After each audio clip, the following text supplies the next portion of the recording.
Hello guys, আসসালামু আলাইকুম। Welcome to my channel দিনরাচি ব্লগে আপনাদেরকে স্বাগতম। কেমন আছেন সবাই? নিশ্চয়ই ভালো আছেন। আমিও কিন্তু খুব ভালো আছি। সকালে ঘুম থেকে উঠেই প্রতিদিন যেরকম শুরু করি নাস্তা দিয়ে, ঠিক তেমনি আপনাদের সাথে আমি এই নাস্তা দিয়ে শুরু করলাম। আজকে আমি ভাত ভাজি দিয়ে নাস্তাটা খেয়ে নেব। ভাত ভাজি ডিম দিয়ে করা হয়েছে, তো এটা আমার খুব ফেভারিট একটা ডিশ। আমার হাজব্যান্ডেরও খুব ফেভারিট ডিশ। তো এটা এখন খেয়ে তারপর একটু কাজে লেগে যাব।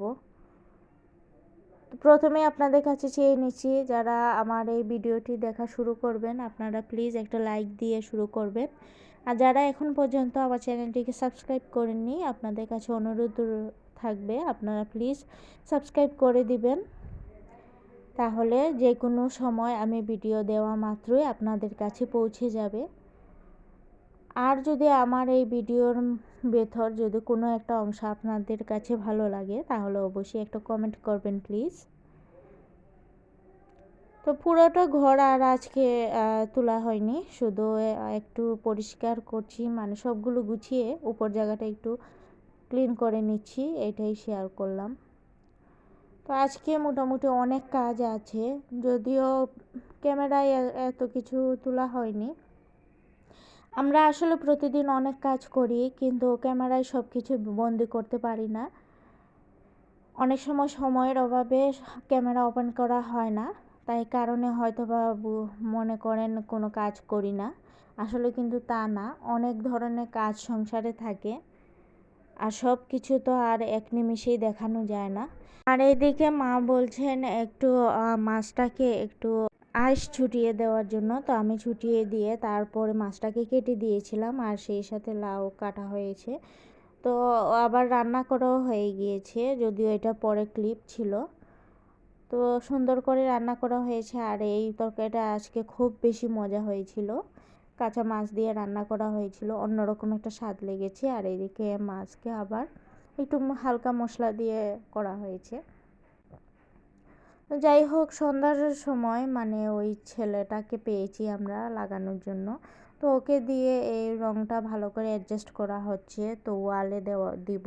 বেলকুনিটাকে চেয়েছিলাম একটু সৌন্দর্য করার জন্য, তো এই প্ল্যানটা ছিল আমার বছরের আগেই, চেয়েছিলাম নতুন বছর আসার আগেই সব কমপ্লিট করে নেব, নতুন বছর নতুন বেলকুনি দিয়ে শুরু করব।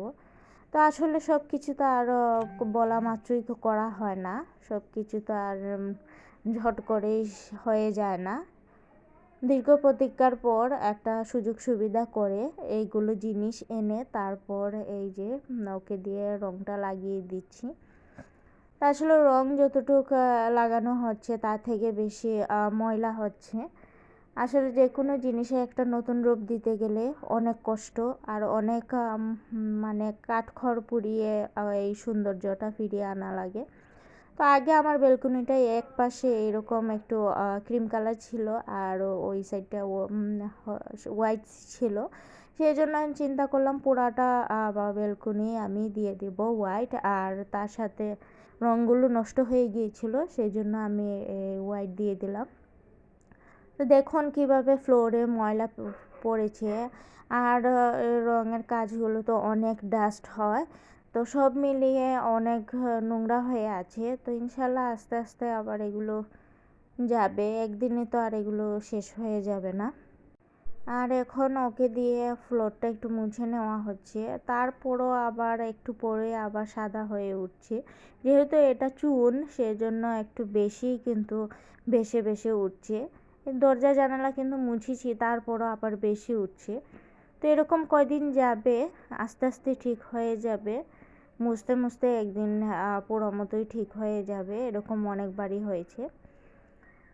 তো সুন্দর করে এখন এই বারান্দাটাকে আপনাদের সামনে নিয়ে আসবো।